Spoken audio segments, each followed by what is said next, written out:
Hi, everyone, and welcome back to another chart of the week. I'm Lisa Miller. So, this idea of are we turning the corner? Is it good news? Is it not so good news? Well, spoiler alert, it actually is good news from my data from just last week. But before we get started, I wanted to ask a quick favor. Last week, I shared that we had about 300 new people join this chart of the week community. It blew my mind that we could grow that quickly just in a few days.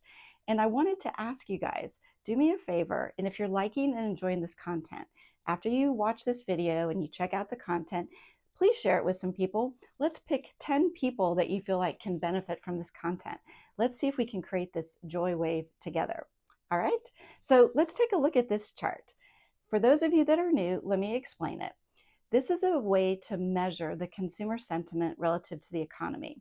The green line is representing the percent of Americans that say they're spending as usual and they're just out there doing their thing. The red line is the percent of Americans that have basically said, I'm anxious, I'm very anxious, and I'm stopping my spending. And that's from my survey every month of 1,000 consumers 18 plus years old. But what I look for is this gap between it. And do you see that gap back that we had in March? There was a lot going on at that time with tariffs and a lot of other things. But look at what happened April and May. That gap is now shrunk down to just 9 points. And if you look across that 2-year time period, that's one of the smallest gaps that we have seen, and it's incredible. And if I want you to look back and look at 2023, those first couple of lines and data points back in 23, you can see that this spring fever, getting ready for the summer, that green line really accelerated. So maybe that's what we're going to see in June as school's out for summer and we're just ready to get back to living. So I see this as very, very positive news that this gap has shrunk to only 9 points. But I know you might be saying, but aren't people still concerned about tariffs and such? Well, the answer is yes. When you look at this chart, yes, you can see the numbers about concern about tariffs.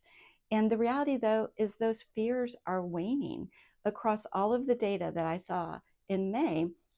These numbers are declining. So that fear has gone down. And that, again, is good for the economy because people will engage. On the right-hand side, we also see about just the economy in general, and then the volatility of the stock market.